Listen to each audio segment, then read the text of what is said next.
The end is finally here for DinoLand USA. For me, this is sad because I have loved DinoLand ever since I was a kid. When I was little, like most boys, I loved dinosaurs. And so a Disneyland themed specifically to dinosaurs was a dream come true for me. Of course, that dream did not include a dinosaur themed roadside carnival, but I still enjoyed the area, even though I knew it could have and should have been a lot better. But I'm not here to talk about Chester and Hester's Dinorama. I talked about that area when it closed last year. In this video, I want to say goodbye to what I believe were the best parts of Dinoland. Starting with the Boneyard, the giant children's playground. This was one of my favorite playgrounds when I was a kid. There were slides, there were tunnels, there was a Jeep, there were dinosaur fossils, there was a bridge that you could wave and say hi to people as they were going into Dino Land, which was pretty cool. But on the other side of the bridge was more stuff to do. There was a giant sand area where you could dig for fossils while listening to the song Diggin' in Dino Land. Which, if you haven't heard Diggin' in Dino Land, which is a song specifically made for Dino Land, you should, because it's a fun song with not so fun lyrics. But even if you weren't a kid, you could still enjoy the Boneyard. Because the Boneyard was at the entrance of Dinoland, they did a good job of making the Boneyard a great playground and a great entrance. One of the coolest parts about the entrance slash the Boneyard was the giant Brachiosaurus fossil. That was a really cool thing to see as you walked into Dinoland. And the fossil got even cooler during Christmas when they put Christmas lights on it to make it a little more festive. I really did think the Boneyard was very cool. A very cool playground slash entrance. Next, I want to talk about Dinobite Snacks. This was a pretty cool snack kiosk, but I will personally remember it as the ice cream cookie sandwich place. For me growing up, the ice cream cookie sandwich at Dinobite Snacks was my Dole Whip. We didn't always get it, but on a hot summer day, when we were walking and sweating our way around Animal Kingdom, my parents would be like, okay, it's hot. We gotta sit down, relax, and cool off by eating an ice cream cookie sandwich from Dino Bite Snacks. And I will tell you, those ice cream cookie sandwiches were amazing. And I have so many great memories of just sitting at the Dino Bite Snacks seating area, eating my ice cream cookie sandwich, listening to the Dino Land specific music that they played, and my dad yelling at me because I spilled ice cream on myself.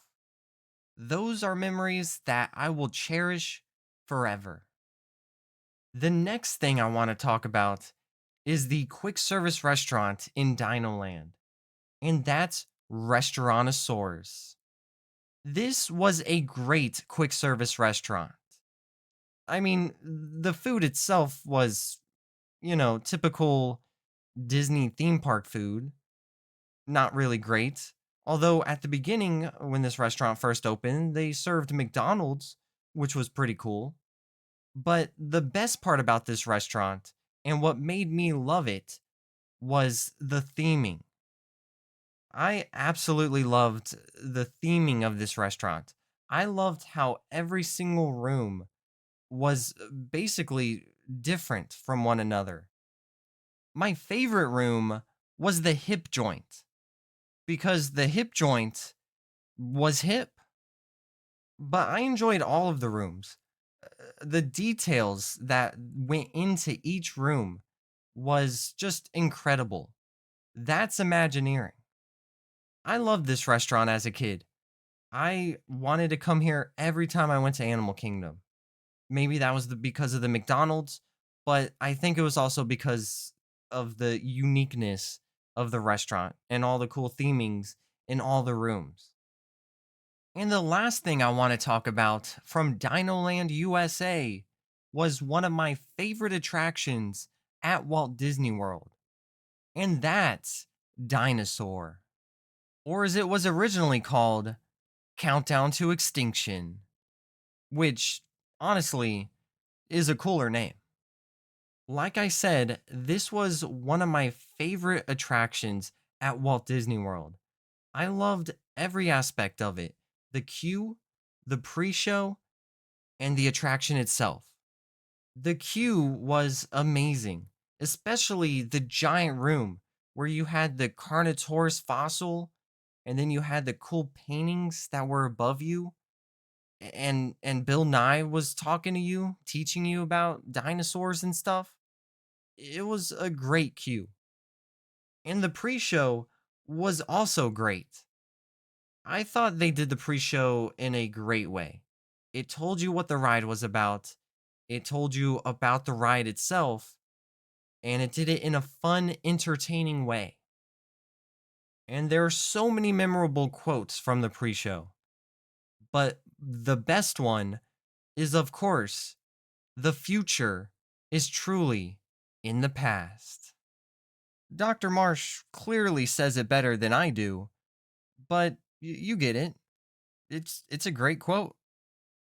And then we have the attraction itself, which is just incredible.